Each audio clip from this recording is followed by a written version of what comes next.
ये न केवल बड़े सपने देखता है, बल्कि उस लक्ष्य तक पहुंचने का साहस भी दिखाता है, जहां पहले कोई नहीं पहुंचा है। इसी साहस के दम पर हम सभी भारतीय मिलकर आत्मनिर्भर भारत का सपना भी जरूर पूरा करेंगे। मेरे प्यारे देशवासियों, हाल ही में हुए पद्म सम्मान समारोह में आपने बाबा शिवानंद जी को जरूर देखा होगा। 126 साल के बुजुर्ग की फुर्ती देखकर मेरी तरह हर कोई हैरान हो गया होगा। और मैंने देखा, पलक झपकते ही वो नंदी मुद्रा में प्रणाम करने लगे। मैंने भी बाबा शिवानंद जी को झुककर बार बार प्रणाम किया।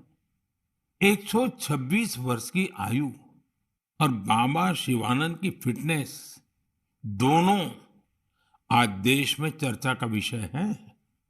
मैंने सोशल मीडिया पर कई लोगों का कमेंट देखा कि बाबा शिवानंद अपनी उम्र से 4 गुना कम आयु से भी ज्यादा फिट है। वाकई बाबा शिवानंद का जीवन हम सभी को प्रेरित करने वाला है। मैं उनकी दीर्घ आयु की कामना करता हूं। उनमें योग के प्रति एक पैशन है और वे बहुत हेल्दी लाइफस्टाइल जीते हैं। जीवेम शरदः शतम। हमारी संस्कृति में सबको 100 वर्ष के स्वस्थ जीवन की शुभकामनाएं दी जाती हैं। हम 7 अप्रैल को विश्व स्वास्थ्य दिवस मनाएंगे।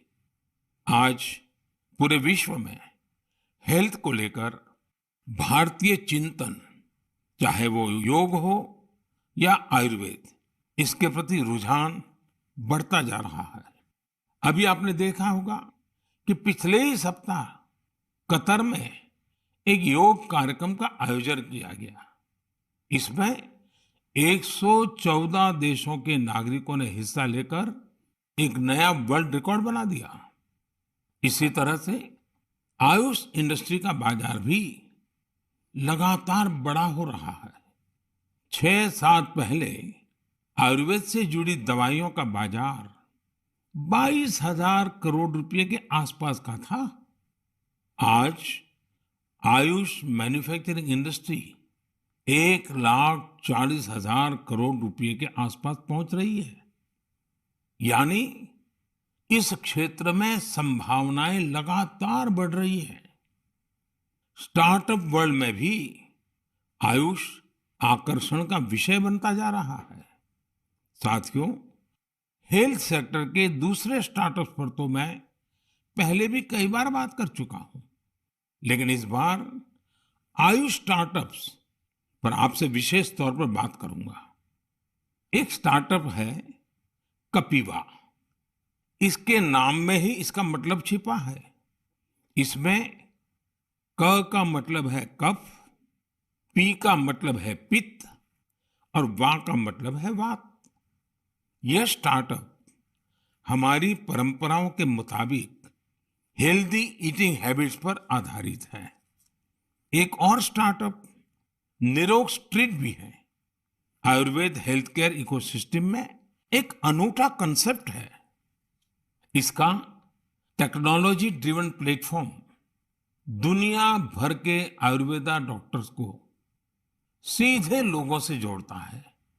50,000 से अधिक प्रैक्टिशनर्स इससे जुड़े हुए हैं।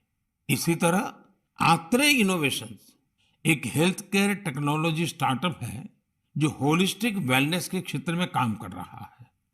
इक्सोरियल ने न केवल अश्वगंधा के उपयोग को लेकर जागरूकता फैलाई है, बल्कि टॉप क्वालिटी प्रोडक्शन प्रोसेस पर भी बड़ी मात्रा में निवेश किया है। क्योरवेदा ने जड़ी बूटियों के आधुनिक शोध और पारंपरिक ज्ञान के संगम से होलिस्टिक लाइफ के लिए डाइटरी सप्लीमेंट्स का निर्माण किया है। साथियों, अभी तो मैंने कुछ ही नाम गिनाए हैं। ये लिस्ट बहुत लंबी है। ये भारत के युवा उद्यमियों और भारत में बन रही नई संभावनाओं का प्रतीक है। मेरा हेल्थ सेक्टर के स्टार्टअप्स और विशेषकर आयुष स्टार्टअप से एक आग्रह भी है। आप ऑनलाइन जो भी पोर्टल बनाते हैं, जो भी कंटेंट क्रिएट करते हैं, वो संयुक्त राष्ट्र द्वारा मान्यता प्राप्त सभी भाषाओं में भी बनाने का प्रयास करें। दुनिया में बहुत सारे ऐसे देश हैं जहां अंग्रेजी न इतनी बोली जाती है और ना ही इतनी समझी जाती है। ऐसे देशों को भी ध्यान में रखकर अपनी जानकारी का प्रचार प्रसार करें। मुझे विश्वास है भारत के आयुष स्टार्टअप्स बेहतर क्वालिटी के प्रोडक्ट्स के साथ जल्द ही दुनिया भर में छा जाएंगे। साथियों, स्वास्थ्य का सीधा संबंध स्वच्छता से भी जुड़ा है।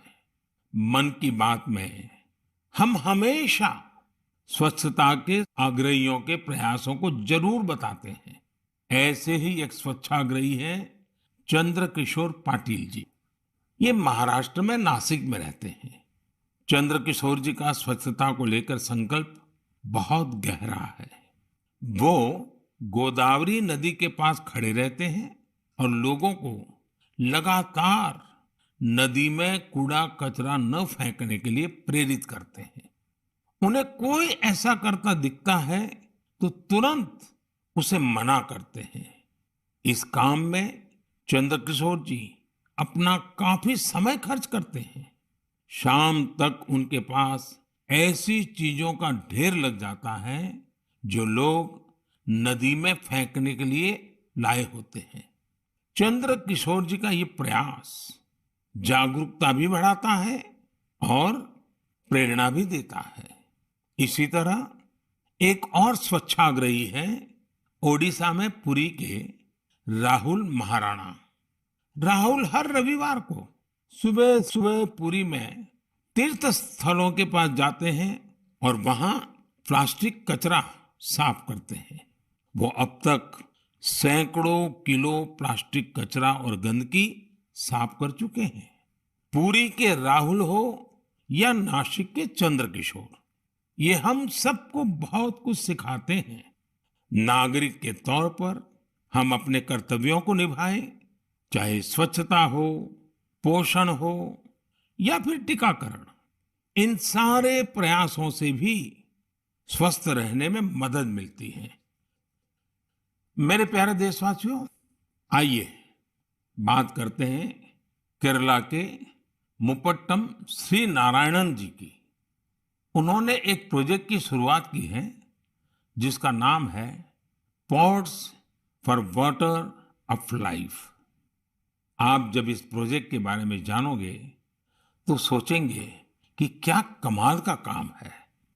साथियों, मुपट्टम श्रीनारायण जी गर्मी के दौरान पशु पक्षियों को पानी की दिक्कत ना हो, इसके लिए मिट्टी के बर्तन बांटने का अभियान चला रहे हैं।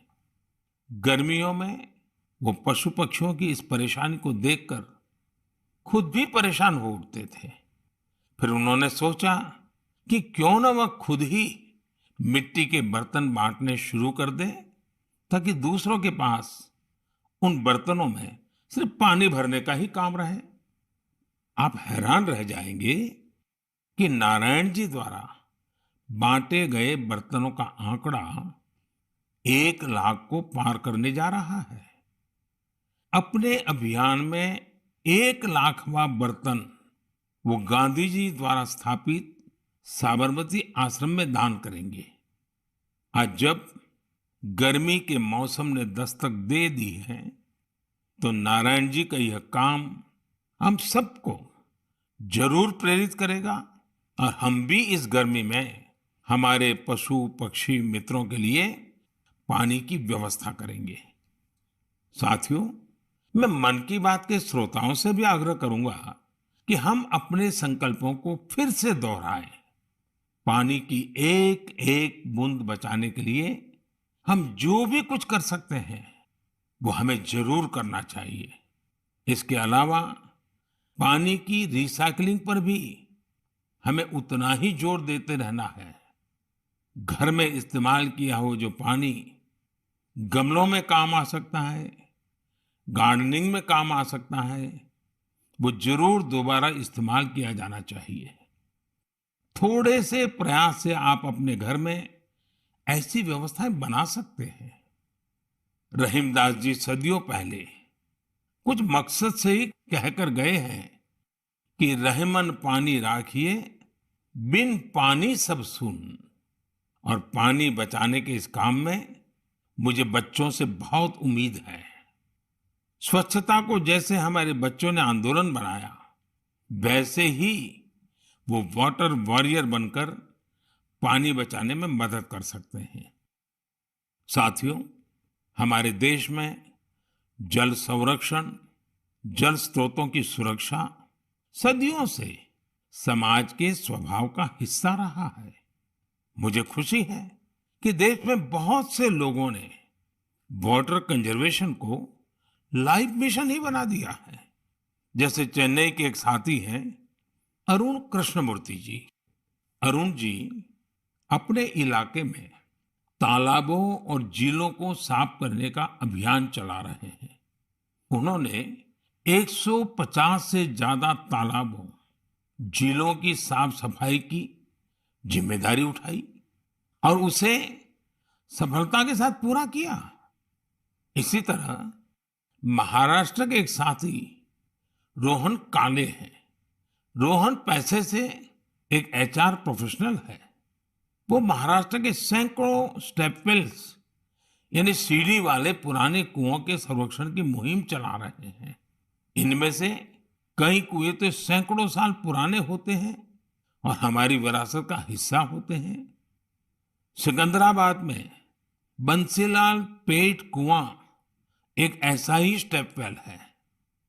बरसों की उपेक्षा के कारण ये स्टेप वेल मिट्टी और कचरे से ढंक गया था, लेकिन अब वहां इस स्टेप वेल को पुनर्जीवित करने का अभियान जन भागीदारी से शुरू हुआ है। साथियों, मैं तो उस राज्य से आता हूं जहां पानी की हमेशा बहुत कमी रही है।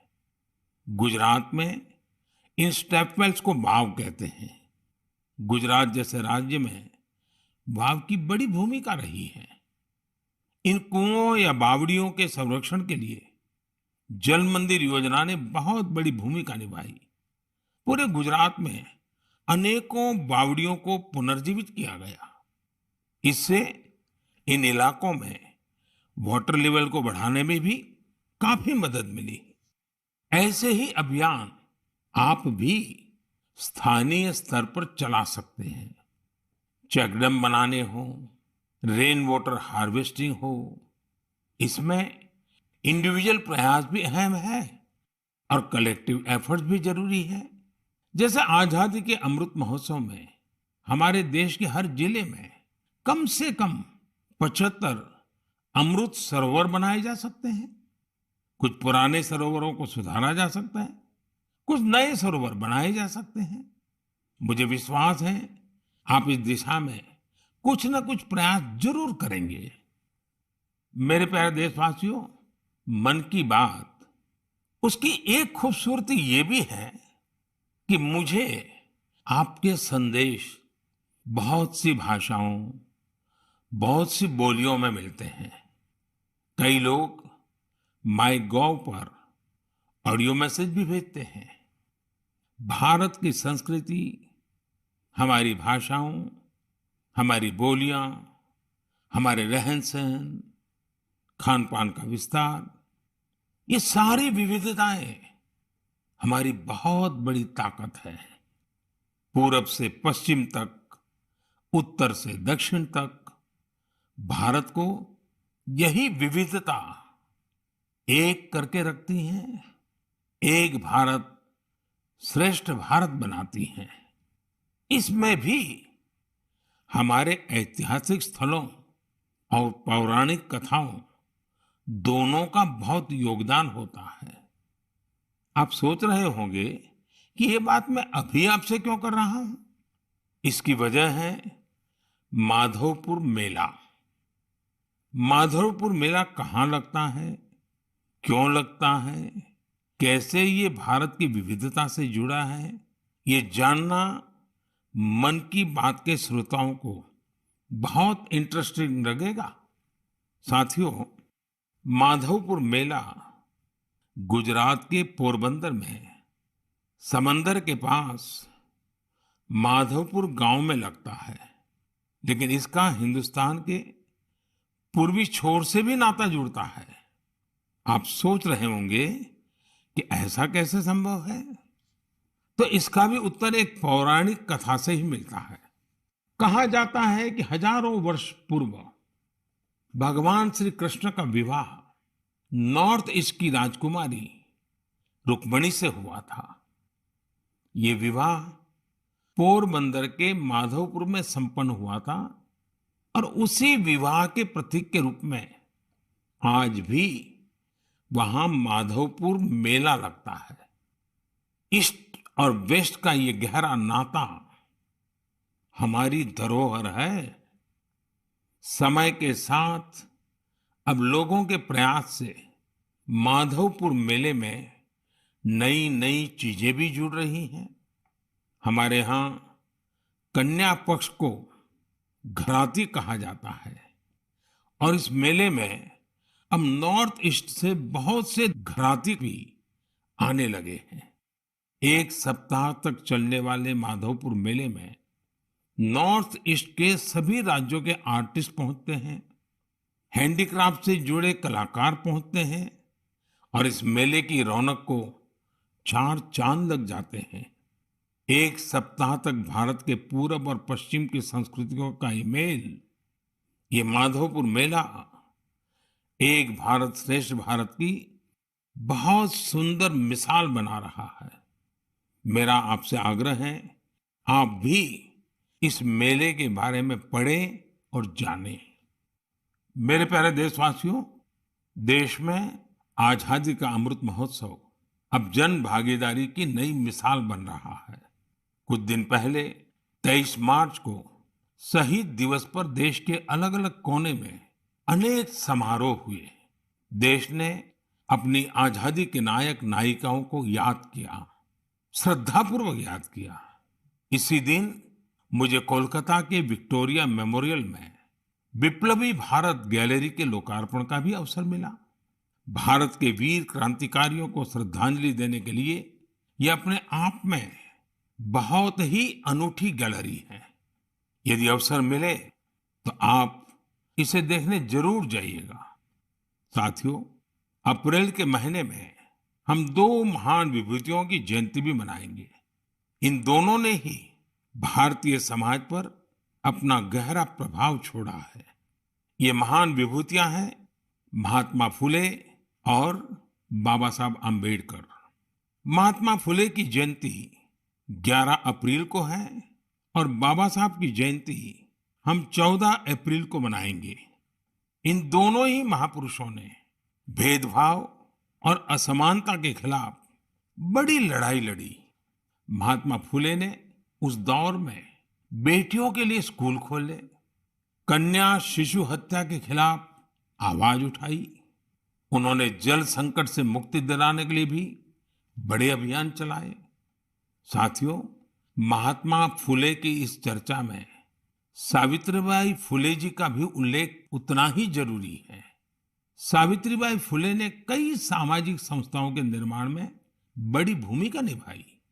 एक शिक्षिका और एक समाज सुधारक के रूप में उन्होंने समाज को जागरूक भी किया और उसका हौसला भी बढ़ाया। दोनों ने साथ मिलकर सत्य शोधक समाज की स्थापना की, जन जन के सशक्तिकरण के प्रयास किए।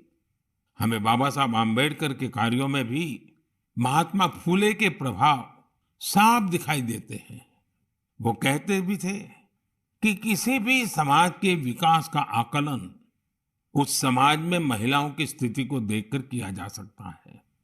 महात्मा फुले, सावित्रीबाई फुले, बाबा साहब आम्बेडकर के जीवन से प्रेरणा लेते हुए मैं सभी माता पिता और अभिभावकों से अनुरोध करता हूं कि वे बेटियों को जरूर पढ़ाएं। बेटियों का स्कूल में दाखिला बढ़ाने के लिए कुछ दिन पहले ही कन्या शिक्षा प्रवेश उत्सव भी शुरू किया गया है। जिन बेटियों की पढ़ाई किसी वजह से छूट गई है, उन्हें दोबारा स्कूल लाने पर फोकस किया जा रहा है। साथियों, ये हम सभी के लिए सौभाग्य की बात है कि हमें बाबा साहब से जुड़े पंच तीर्थ के लिए कार्य करने का भी अवसर मिला है। उनका जन्मस्थान महू हो, मुंबई में चैत्य भूमि हो, लंदन का उनका घर हो, नागपुर की दीक्षा भूमि हो या दिल्ली में बाबा साहब का महापरिनिर्वाण स्थल, मुझे सभी जगहों पर, सभी तीर्थों पर जाने का सौभाग्य मिला है। मैं मन की बात के श्रोताओं से आग्रह करूंगा कि वे महात्मा फुले, सावित्रीबाई फुले और बाबा साहब आम्बेडकर से जुड़ी जगहों के दर्शन करने जरूर जाएं। आपको वहां बहुत कुछ सीखने को मिलेगा। मेरे प्यारे देशवासियों, मन की बात में इस बार भी हमने अनेक विषयों पर बात की। अगले महीने बहुत से पर्व त्योहार आ रहे हैं। कुछ ही दिन बाद ही नवरात्र है। नवरात्र में हम व्रत, उपवास, शक्ति की साधना करते हैं, शक्ति की पूजा करते हैं। यानी हमारी परंपराएं हमें उल्लास भी सिखाती हैं और संयम भी। संयम और तप भी हमारे लिए पर्व ही है। इसलिए नवरात्र हमेशा से हम सभी के लिए बहुत विशेष रही है। नवरात्र के पहले ही दिन गुड़ी पड़वा का पर्व भी है। अप्रैल में ही ईस्टर भी आता है और रमजान के पवित्र दिन भी शुरू हो रहे हैं। हम सबको साथ लेकर अपने पर्व मनाएं, भारत की विविधता को सशक्त करें, सबकी यही कामना है। इस बार मन की बात में इतना ही। अगले महीने आपसे नए विषयों के साथ फिर मुलाकात होगी। बहुत बहुत धन्यवाद।